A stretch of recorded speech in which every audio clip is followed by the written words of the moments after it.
Hello and welcome to the spring edition of Pyrford TV Arts. I'm Tim Matthews. On the programme today we'll be visiting Woking's live music venue, the Phoenix Cultural Centre in Goldsworth Road. It's a unique arts centre that's facing an uncertain future. We'll meet local writer and filmmaker Brian O'Connell and hear about his stage play Sarah's Wall and how he plans to turn it into a film. And to complete this edition of TV Arts, we take a quirky view of Woking's 100 or so bus shelters. Yes, I did say bus shelters. And we're adding a new feature to the programme, Works of Art, a summary of local arts events. But we begin with a visit to a live music venue in Woking that isn't in a pub. The Phoenix Cultural Centre set up shop in the Goldsworth Road a couple of years ago and proved an instant hit with local musicians. But the centre does a lot of other things as well, as Anne Jones and Matt Davis discovered. The Phoenix Cultural Centre was set up as a project by you about 5 years ago. How do you think it's been in the way it's progressed since that date? Has it met the goals you set out for it? But our goals were to have an original live music venue, a large original live music venue in Woking, and that's something we're still working towards now. But each incremental step has been a very positive move forward towards that. We're here on a Monday evening, which is open mic night. Who do you expect to welcome this evening, and what do you think is in store for us? Well, the Monday open mic is a chance for every level of musicians. So whereas most open mics demand a certain level of ability, we open it deliberately and advertise it for people who might be really scared and might, have never even performed ever before. But we've also got a level of original bands that come in. So tonight we've got Dave Salisbury, for example, who plays his own instrumental music. He composes. Lisa Von H, who's a solo singer-songwriter, the Sheratones that are actually a full band, but they're going to do a stripped-down set, and then other people that we don't know who they will be coming in and signing up on the door. The Sheratons, is that right? Sheratones. So how did you come up with that name? What it was is there's a guitar called Sheraton, an Epiphone Sheraton. And it was played by John Lennon, and it was that Union Jack guitar that Noel Gallagher used in the Britpop years. It's all sort of big influences on us. He plays the guitar. It's a cool name. Sounds good, doesn't it? It's got a ring to it. And what's your lineup? Do you do covers or do you write your own material? We write our own material. So who writes the songs in the group? Is it one person or is it a collaborative of all of you together? Matt mainly writes the skeleton of the song, and he brings it to the group, and we sort of add our bits, Yeah. I mean, we've all got different. Dan's good on the harmonies, and it's sort of a nod back to our '60s influence as well. We do 3-part harmonies, and you do lead guitar on bits, and Johnny's there as well. So. Who are your influences for this band? Who do you look back and? The Beatles, really. And the Beatles and no one else. Mainly '60s. I mean, I'm into the Who, the Stone Roses. Yeah. I like Smiths, Johnny Marr. It's a big influence on my guitar playing. So a lot of my vocal, as Matt said before, harmony-wise, massive fan of the Everly Brothers, and obviously the Beatles. They were also influenced by the Everly Brothers, so it all kind of links into. Also like Pavarotti. Into one, So. You'll probably see that when we do our. You quite like sort of old sort of music, don't you? Yeah. Well, it's not been topped, has it? Really? Since 1966, nothing's ever got better. So. And why do you perform here? Why not in a pub somewhere, or is that what you're going to do in the future? Well, no, we do play in pubs, but we like to come down here. There's a good vibe about it, And Elaine's been really good to us. She gave us our first proper gig. Just trying to repay the favours, really. Have you lost your mind? 'Cause I've lost mine.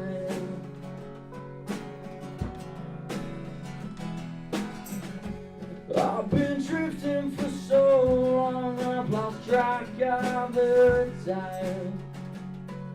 We will have to move. We've been very lucky. The landlord of this shop has given it to us to use, and in the day it's used by different charities for learning. So what our aim is to move into a larger venue where you can get possibly 300 capacity live music venue, and then in the day have different cultural activities and learning again. And we're now working with the council to identify that type of building in Woking Town Centre. They've actually become very positive about our project. Tonight we've got the open mic, which is an all-comers thing for all levels. Tomorrow we've got our monthly feature night, which is where we book acts that we've seen around the country that we see of a certain level, all have to be original artists. And Thursday we've got a book launch. So we've had a few book launches here. We've had a cultural night, which was a Cockney night, celebrating people of London, because Woking was largely populated from London.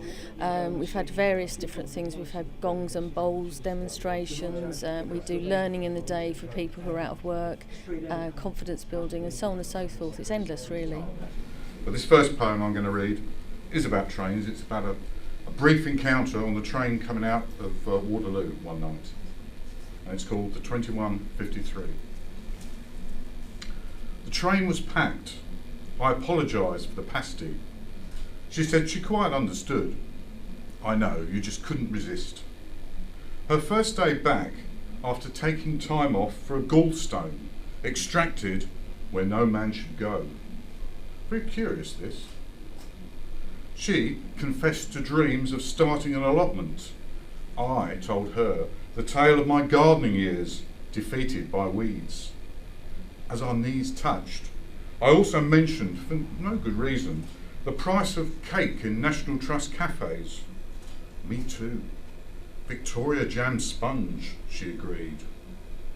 The guard came round and I paid up. The talk returned to the pasty, the last crumbs gone. In trouble when you get home, she inquired, something waiting on the table? My stop was soon. No time to explain all the ins and outs. As it happens, no, I replied. I got up to go. She stayed on for Aldershot. It's good to talk, she said, by way of saying goodbye. Each tiny minute on your tongue lives on in my heart forever and ever, and each tiny thing that I do wrong is written in a book. I see you take a look every time that you need to be right, every time that you need to make a stand. You've got the evidence right there to hold in your hand and show me. Everything we try and do is in a really positive way rather than a kind of fighting against something to make something happen. Our philosophy is to build something, and the more you build, the stronger you get, rather than constantly using your energy up fighting against systems. Just build your own system. Why aren't you more like me? Why don't you wear a better suit of armor?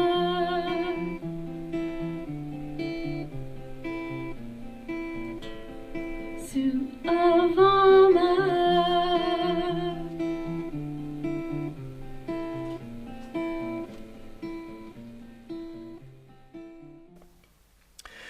Anne Jones was talking to Elaine McGinty, who set up the Phoenix Cultural Centre in Woking, while Matt Davis caught up with the Sheratons and their new single, Shake Your Tambourine.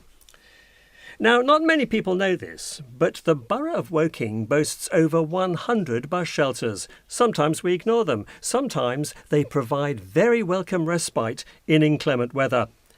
Our own Richard John decided to write a poem about them, well, as you do. And then Clive Chase was moved to compose a fantastic score. And Karina Meyer grabbed her Nikon and visited all 150. Here's what they came up with. They come in wood, they come in glass, and some they have a trim in brass. Some are draughty, some are chilled, and some have coffee newly spilled.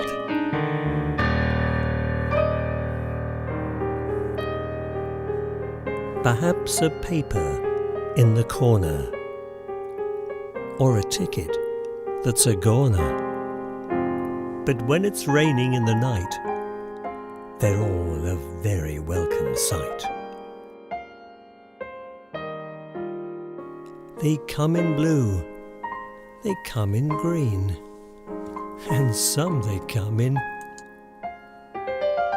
crepe de chine. Some are classy, some low down. You'll find them stopped all over town. Wooden benches, some plastique.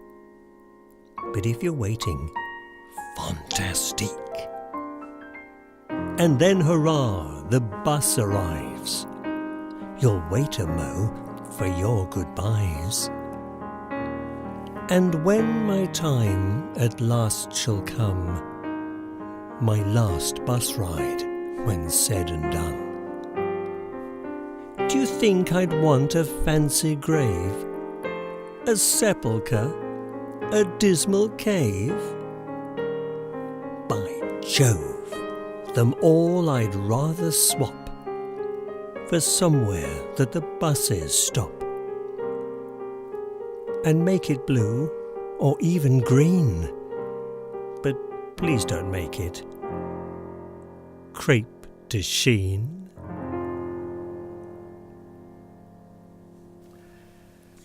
Richard John, Clive Chase and Karina Meyer proving that they also serve who only stand and shelter.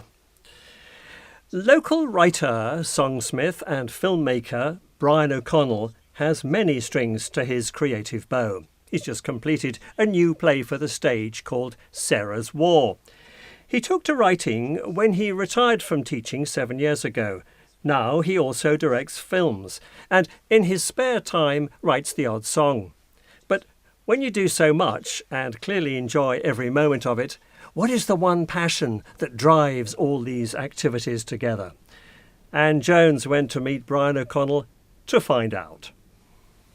I think a writer, essentially. I absolutely love things to do with the imagination, and this journey actually of writing, which only sort of started 7 years ago. In fact, that's been the thing that I find most satisfying, and I think that when you have your thoughts being written down and then ultimately you see what you've written performed, I think I find that a huge buzz, satisfaction, and I'm really thrilled whenever I see actors performing the words I've written. Tell us about your first full-length play, Estate Agent. Right, the title itself, Estate Agent, is a slight play on words in that it is a state agent, as an agent of the state. But this portrays a world in which we've had a kind of economic meltdown because we are completely in debt to China. And in this scenario, this couple face losing their home because the whole country's in debt, and effectively we have a huge debt which has to be repaid, and so effectively we don't any longer, in a sense, own our houses because the debt is so huge. It's quite a chilling play, and I have to say that when it was shown in East Clandon, and it wasn't too far away from 2008 and the financial problems there, that there was a sort of a nervous feeling, and sometimes a nervous laughter or nervous, but it definitely gripped people's imagination. I remember at East Clandon, a number of the villagers came out to support it. Now, at the interval, there's a pub across the road, and I was thinking to myself, well, if they don't like it, they're just going to stay in the pub. But everybody came back to see the rest of the play, and there was a fantastic atmosphere because plays aren't normally performed in East Clandon Village Hall. Your new play, Sarah's War, it's a World War II play. That's over 70 years ago, so how difficult is it to create the characters from that period? It's not your immediate sort of experience. No, it isn't. I think any writer actually who takes the challenge of writing outside of their own contemporary experience has to take a leap. And the inspiration for that play was from visiting a boat which is owned by a friend actually who this person is in their 80s. They told me so much about the war, and that really excited my imagination about it. I started writing, and then I also began listening to some of the songs of the period, and I have to say that the depth of humanity that comes across in some of those songs, like the Vera Lynn ones, or those kind of songs, that I found that the characters that I was building in, had that sort of fresh honesty, naivety, whatever you'd like to call it. But I really felt inspired to try and write characters that suited the period, and I think it was. Many people look back at the war years, and although in lots of ways it was very horrific, in other ways it was a period where people knew what was important. They valued each other, and they valued family and all sorts of other things, because they felt that perhaps death wasn't too far away, and it introduced a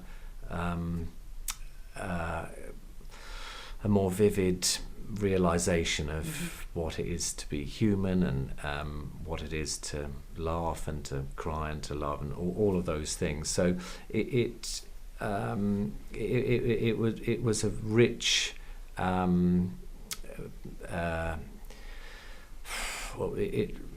it was rich in lots of ways, and so I really felt that I enjoyed that experience of finding out about it and writing about it and building those characters. Ultimately, I do feel that I write for the audience, and I want to know that they're engaged, and you can feel it usually in the auditorium. So you've got a lot of strings to your bow. Brian, where do you go from here? Well, in parallel to the theatrical development of the play, I would like to develop it also for film. I think people so often can develop in different paths. Just because you work in this line or that line, that it doesn't mean to say that you wouldn't develop in other things as well. And so I'm coming to this later on in life, but I find it really enriching and fun, and it's lovely being collaborative with people, and it just provides so many opportunities. Brian O'Connell talking to Anne Jones about his very busy life writing and directing. And you'll be interested to know that TV Arts will be reviewing Sarah's War when it's staged in Guildford during the summer. More details, of course, on Brian and his plays on his website, which is on your screen now. Well, we now come to a new feature on TV Arts, a summary of local arts events in Woking and Pyrford. Party Piece by Richard Harris will be performed by Pyrford Little Theatre at the Rhoda in Woking on May the 21st, 22nd and 23rd. See their website. Woking Palace sits on a gravel island beside the River Wey. Step back in time at the Autumn Open Day on Sunday, September the 27th. For details, go to woking-palace.org.